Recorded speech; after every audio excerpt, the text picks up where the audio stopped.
ओम शांति। आज बाबा के 20-3-21 के महावाक्य हैं। मुरली का टाइटल है मीठे बच्चे, तुम्हारा धंधा है मनुष्य को सुजाग करना, रास्ता बताना। जितना तुम देही अभिमानी बनकर बाप का परिचय सुनाएंगे उतना कल्याण होगा। प्रश्न है, गरीब बच्चे अपनी किस विशेषता के आधार पर साहूकारों से आगे जाते हैं? गरीब बच्चे अपनी किस विशेषता के आधार पर साहूकारों से आगे जाते हैं? उत्तर है, गरीबों में दान पुण्य की बहुत श्रद्धा रहती है। गरीब भक्ति भी लगन से करते हैं। साक्षात्कार भी गरीबों को होता है। साहूकारों को अपने धन का नशा रहता है। पाप जास्ती होते, इसलिए गरीब बच्चे उनसे आगे चले जाते हैं। गीत है ओम नमो शिवाय। ओम शांति। तुम मात पिता हम बालक तेरे, तुम्हारी कृपा से सुख धनेरे। यह तो जरूर परमपिता परमात्मा की महिमा गाई हुई है। यह तो क्लियर महिमा है, क्योंकि वह रचयिता है। लौकिक माँ बाप भी बच्चे के रचयिता हैं। पारलौकिक बाप को भी रचता कहा जाता है। बंधु सहायक बहुत महिमा गाते हैं। लौकिक बाप की इतनी महिमा नहीं है। परमपिता परमात्मा की महिमा ही अलग है। बच्चे भी महिमा करते हैं, ज्ञान सागर हैं, नॉलेजफुल हैं। उनमें सारा ज्ञान है। नॉलेज कोई शरीर निर्वाह की पढ़ाई का नहीं है। उनको ज्ञान सागर नॉलेजफुल कहा जाता है, तो जरूर उनके पास ज्ञान है। परंतु कौन सा ज्ञान? यह सृष्टि चक्र कैसे फिरता है, उसका ज्ञान है। तो वही ज्ञान सागर पतित पावन है। कृष्ण को कभी पतित पावन व ज्ञान का सागर नहीं कहते। उनकी महिमा बिल्कुल न्यारी है। दोनों हैं भारत के निवासी। शिव बाबा की भी भारत में महिमा है। शिव जयंती भी यहाँ मनाते हैं। कृष्ण की जयंती भी मनाते हैं। गीता की भी जयंती मनाते हैं। 3 जयंती मुख्य हैं। अब प्रश्न उठता है कि पहली जयंती किसकी हुई होगी, शिव की या कृष्ण की? मनुष्य तो बिल्कुल ही बाप को भूले हुए हैं। कृष्ण की जयंती बड़ी धूमधाम से प्यार से मनाते हैं। शिव जयंती का इतना किसको पता नहीं है, न गायन है। शिव ने क्या आकर किया, उनकी बायोग्राफी का किसको पता नहीं है। कृष्ण की तो बहुत बातें लिख दी हैं। गोपियों को भगाया, यह किया। कृष्ण के चरित्रों की खास एक मैगजीन भी निकलती है। शिव के चरित्र आदि कुछ है नहीं। कृष्ण की जयंती कब हुई, फिर गीता की जयंती कब हुई? कृष्ण जब बड़ा हो तब तो ज्ञान सुनावे। कृष्ण के बचपन को तो दिखाते हैं, टोकरी में डालकर पार ले गए। बड़ेपन का भी दिखाते हैं, रथ पर खड़ा है, चक्र चलाते हैं। 16-17 वर्ष का होगा। बाकी चित्र छोटेपन के दिखाए हैं। अब गीता कब सुनाई? उसी समय तो नहीं सुनाई होगी जब लिखते हैं फलानी को भगाया, यह किया।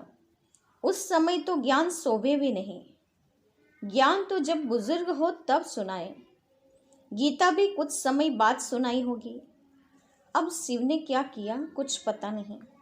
अज्ञान नींद में सोए पड़े हैं। बाप कहते हैं मेरी बायोग्राफी का कोई को भी पता नहीं है कि मैंने क्या किया। मुझे ही पतित पावन कहते हैं। मैं आता हूँ तो साथ में गीता है। मैं साधारण बूढ़े अनुभवी तन में आता हूँ। शिव जयंती तुम भारत में ही मनाते हो। कृष्ण जयंती, गीता जयंती, यह 3 मुख्य हैं। राम की जयंती तो बाद में होती है। इस समय जो कुछ होता है वह बाद में मनाया जाता है। सतयुग त्रेता में जयंती आदि होती नहीं। सूर्यवंशी से चंद्रवंशी वर्षा लेते हैं और किसकी महिमा है नहीं। सिर्फ राजाओं का कोरोनेशन मनाते होंगे। बर्थडे तो आजकल सब मनाते हैं, वह तो कॉमन बात हुई। कृष्ण ने जन्म लिया, बड़ा होकर राजधानी चलाई, उसमें महिमा की तो बात ही नहीं। सतयुग त्रेता में सुख का राज्य चला आया है। वह राज्य कब कैसे स्थापन हुआ, यह तुम बच्चों की बुद्धि में है। बाप कहते हैं, बच्चों, मैं कल्प के संगम युग पर आता हूँ। कलयुग का अंत है पतित दुनिया, सतयुग आदि पावन दुनिया। मैं बाप भी हूँ, तुम बच्चों को वर्षा भी दूंगा। कल्प पहले भी तुमको वर्षा दिया था, इसलिए तुम मनाते आए हो, परंतु नाम भूल जाने के कारण कृष्ण का नाम डाल दिया है। बड़े ते बड़ा तो शिव है ना। पहले तो जब उनकी जयंती हो तब फिर साकार मनुष्य की हो। आत्माएं तो सब वास्तव में ऊपर से उतरती हैं। मेरा भी अवतरण है। कृष्ण ने माता के गर्भ से जन्म लिया, पालना ली, सबको पुनर्जन्म में आना ही है। श्री बाबा पुनर्जन्म नहीं लेते हैं, आते तो है ना, तो यह सब बाप बैठ समझाते हैं। ब्रह्मा विष्णु शंकर की त्रिमूर्ति दिखाते हैं ना। ब्रह्मा द्वारा स्थापना, क्योंकि शिव को तो अपना शरीर है नहीं। खुद बैठ बताते हैं, मैं इनके बूढ़े तन में आता हूँ। यह अपने जन्मों को नहीं जानते हैं। इनके बहुत जन्मों के अंत का यह जन्म है, तो पहले पहले समझाना पड़े। शिव जयंती बड़ी या श्री कृष्ण जयंती बड़ी? अगर कृष्ण ने गीता सुनाई तो गीता जयंती तो श्री कृष्ण के बहुत वर्षों के बाद हो सके, जबकि कृष्ण बड़ा हो। यह सब समझने की बातें हैं, लेकिन वास्तव में शिव जयंती के बाद हुई फट से गीता जयंती, यह भी पॉइंट्स बुद्धि में रखनी है। पॉइंट तो ढेर हैं, बिगर नोट के याद रह न सके। बाबा इतना नज़दीक हैं, उनका रथ है, वह भी कहते हैं सब पॉइंट्स समय पर याद आ जाए, मुश्किल है। बाबा ने समझाया है सबको, दो बाप का राज समझाओ। शिव बाबा की जयंती मनाते हैं, जरूर आता होगा। जैसे क्राइस्ट बुद्ध आदि आकर अपना धर्म स्थापन करते हैं, वह भी आत्मा आकर प्रवेश कर धर्म स्थापन करती हैं। वह है हेविनली गॉडफादर, सृष्टि के रचयिता। तो जरूर नई दुनिया सृष्टि रचेंगी, पुरानी थोड़ी ही रचेंगे। नई सृष्टि को स्वर्ग कहा जाता है, अभी है नर्क। बाबा कहते हैं, मैं कल्प के संगम पर आकर तुम बच्चों को राजयोग का ज्ञान देता हूँ। यह है भारत का प्राचीन योग। किसने सिखाया? शिव बाबा का नाम तो गुम कर दिया है। एक तो कहते हैं गीता का भगवान श्री कृष्ण और विष्णु आदि के नाम दे देते हैं। शिव बाबा ने राजयोग सिखाया था, किसको पता नहीं है। शिव जयंती निराकार की जयंती ही दिखाते हैं। वह कैसे आया, क्या आकर किया, वह तो सर्व का सद्गति दाता, लिबरेटर, गाइड है। अभी सर्व आत्माओं को गाइड चाहिए, परमात्मा। वह भी आत्मा है। जिससे मनुष्य का गाइड भी मनुष्य होता है, वैसे आत्माओं का गाइड भी आत्मा चाहिए। वह तो सुप्रीम आत्मा ही कहेंगे। मनुष्य तो सब पुनर्जन्म ले पतित बनते हैं, फिर पावन बनाए वापिस कौन ले जाए? बाप कहते हैं, मैं ही आकर पावन होने की युक्ति बताता हूँ, तुम मुझे याद करो। कृष्ण तो कह न सके कि देह का संबंध छोड़ो। वह तो 84 जन्म लेते हैं, सब संबंधों में आते हैं। बाप को अपना शरीर नहीं है। तुमको यह रूहानी यात्रा बाप सिखलाते हैं। यह है रूहानी बाप की रूहानी बच्चों प्रति रूहानी नॉलेज। कृष्ण कोई का रूहानी बाप थोड़ी है, सबका रूहानी बाप मैं हूँ। मैं ही गाइड बन सकता हूँ। Liberator, guide, blissful, peaceful, ever pure, सब मेरे लिए कहते हैं। अभी तुम आत्माओं को नॉलेज दे रहे हैं। बाप कहते हैं, मैं इस शरीर द्वारा तुमको दे रहा हूँ, तुम भी शरीर द्वारा नॉलेज ले रहे हो। वह है गॉड फादर। उनका रूप भी बताया है। जैसे आत्मा बिंदी है, वैसे परमात्मा भी बिंदी है। यह कुदरत है ना।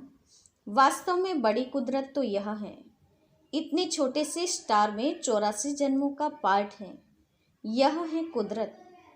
बाप का भी ड्रामा में पार्ट है। भक्ति मार्ग में भी तुम्हारी सर्विस करते हैं। तुम्हारी आत्मा में 84 जन्मों का पार्ट अविनाशी है। इसको कहा जाता है कुदरत। इसका वर्णन कैसे करें? इतनी छोटी सी आत्मा है। यह बातें सुनकर वंडर खाते हैं। आत्मा है भी स्टार मुआफिक। 84 जन्म एक्यूरेट भोगती हैं। सुख भी वह एक्यूरेट भोगेगी। यह है कुदरत। बाप भी है आत्मा, परम आत्मा। उसमें सारी नॉलेज भरी हुई है जो बच्चों को समझाते हैं। यह है नई बातें। नए मनुष्य सुनकर कहेंगे इनका ज्ञान तो कोई शास्त्र आदि में भी नहीं है। फिर भी जिन्होंने कल्प पहले सुना है, वर्षा लिया है, वही वृद्धि को पाते रहते हैं। टाइम लगता है, प्रजा ढेर बनती है, वह तो सहज है। राजा बनने में मेहनत है। मनुष्य जो बहुत धन दान करते हैं तो राजा ही घर में जन्म लेते हैं। गरीब भी अपनी हिम्मत अनुसार जो कुछ दान करते होंगे तो वह भी राजा बनते हैं। जो पूरे भगत होते हैं वह दान पुण्य भी करते हैं। साहूकारों से पाप जस्ती होते होंगे। गरीबों में श्रद्धा बहुत रहती है। वो बहुत प्यार से थोड़ा भी दान करते हैं तो बहुत मिलता है। गरीब भक्ति भी बहुत करते हैं। दर्शन दो नहीं तो हम गला काट देते हैं। साहूकार ऐसे नहीं करेंगे। साक्षात्कार भी गरीबों को होते हैं। वही दान पुण्य करते हैं। राजाएं भी वह बनते हैं। पैसे वालों को अहंकार रहता है। यहाँ भी गरीबों को 21 जन्मों का सुख मिलता है। गरीब जास्ती हैं, साहूकार पिछाड़ी में आएंगे। तो भारत जो इतना ऊंच था सो फिर इतना गरीब कैसे हुआ? तुम समझते हो। अर्थक्वेक आदि में सब महल आदि चले जाएंगे तो गरीब हो जाएगा। रावण राज्य होने से हाहाकार हो जाता है तो फिर ऐसी चीज़ें रह न सकें। हर चीज़ की आयु तो होती है ना। वहाँ जैसे मनुष्यों की आयु बड़ी होती है वैसे मकान की भी आयु बड़ी होती है। सोने के मार्बल के बड़े बड़े मकान बनते जाएंगे। सोने के तो और ही मजबूत होंगे। नाटक में भी दिखाते हैं ना, लड़ाई होती है, मकान टूट फूट जाते हैं फिर बन जाते हैं। उन्हों की बनावट ऐसी होती है। यह जो स्वर्ग के महल आदि बनाएंगे ऐसे तो नहीं दिखाएंगे। मिस्त्री लोग कैसे मकान बनाते हैं, हाँ समझते हैं वही मकान होंगे। आगे चल तुमको साक्षात्कार होगा, ऐसा विवेक कहता है।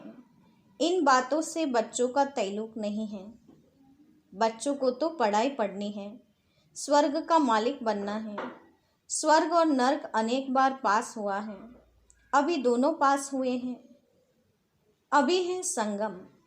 सतयुग में यह नॉलेज नहीं होगी। इस समय तुम बच्चों को पूरी नॉलेज है। लक्ष्मी नारायण को यह राज्य किसने दिया था, अभी तुम बच्चों को मालूम है। इन्होंने यह वर्षा किससे पाया? यहाँ पढ़ाई पढ़कर स्वर्ग के मालिक बनते हैं, फिर वहाँ जाकर महल आदि बनाते हैं। सर्जन भी बड़े बड़े हॉस्पिटल बनाते हैं ना। बाप तुम बच्चों को दिन प्रतिदिन अच्छी अच्छी पॉइंट्स सुना रहे हैं। तुम्हारा धंधा ही है मनुष्य को सुजाग करना, रास्ता बताना। जैसे बाप कितना प्यार से बैठ समझाते हैं। देह अभिमान की दरकार नहीं। बाप को कभी देह अभिमान नहीं हो सकता। तुमको मेहनत सारी देही अभिमानी होने में लगती है। जो देही अभिमानी बन बाप का बैठ परिचय देते हैं, गोया बहुतों का कल्याण करते हैं। पहले देह अभिमान आने से फिर और विकार आते हैं। लड़ना झगड़ना नवाबी से चलना देह अभिमान है। भल अपना राजयोग है तो भी बहुत साधारण रहना है। थोड़ी चीज़ में अहंकार आ जाता है। घड़ी फैशनेबल देखी तो दिल होगी यह पहने, ख्याल चलता रहेगा। इसको भी देह अभिमान कहा जाता है। अच्छी ऊंची चीज़ होगी तो संभालना पड़ेगा, गुम होगी तो ख्याल होगा। अंत समय कुछ भी याद आया तो पद भ्रष्ट हो जाएगा। यह देह अभिमान की आदतें हैं। फिर सर्विस बदले डिस सर्विस भी जरूर करेंगे।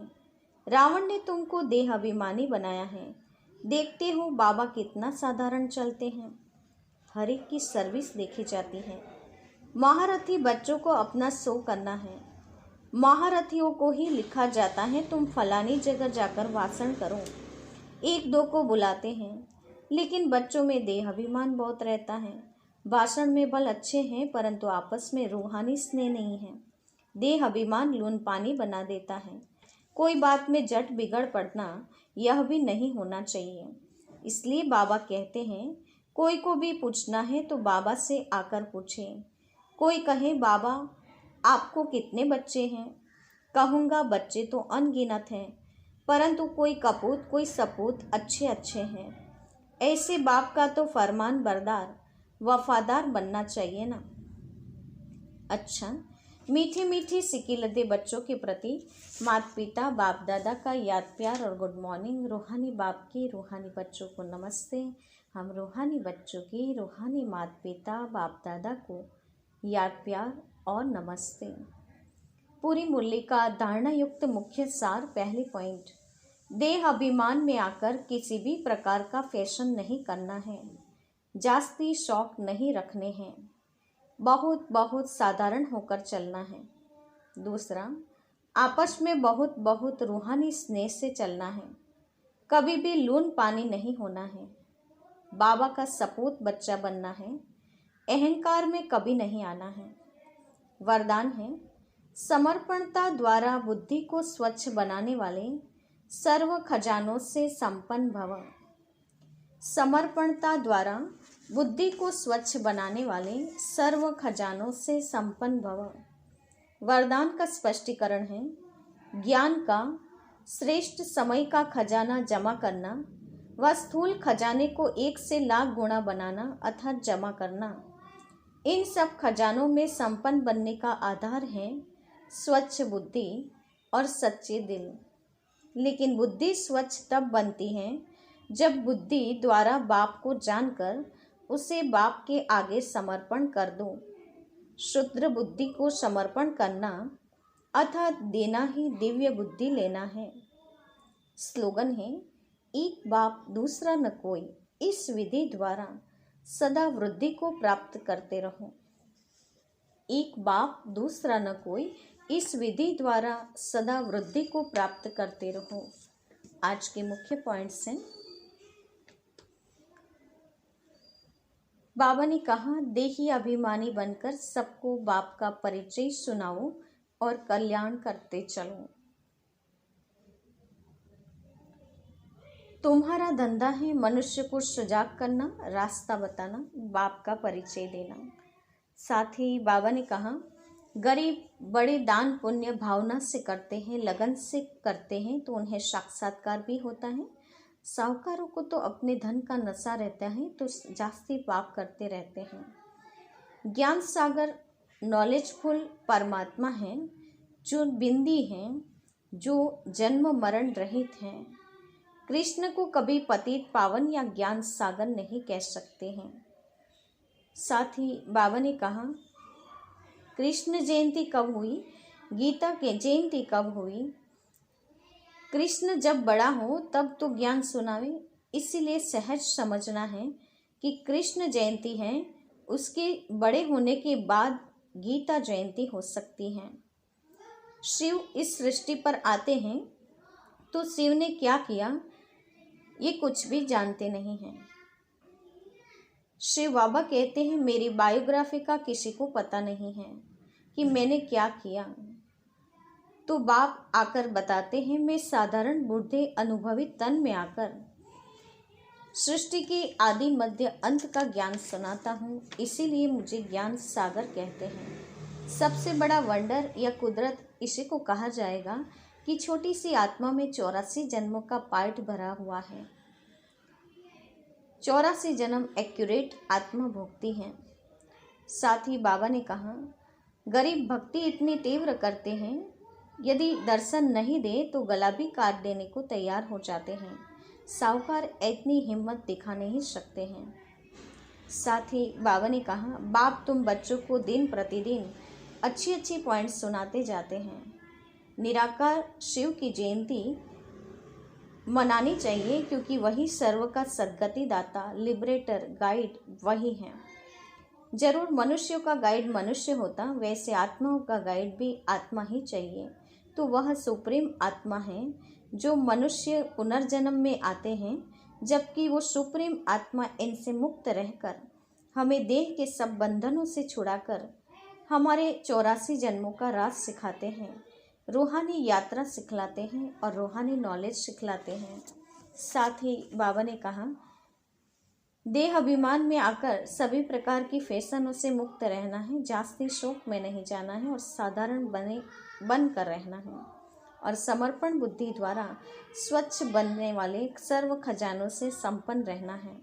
एक बाप दूसरा न कोई, इसी बात को बुद्धि में रखते हुए वृद्धि को प्राप्त करना है। ओम शांति।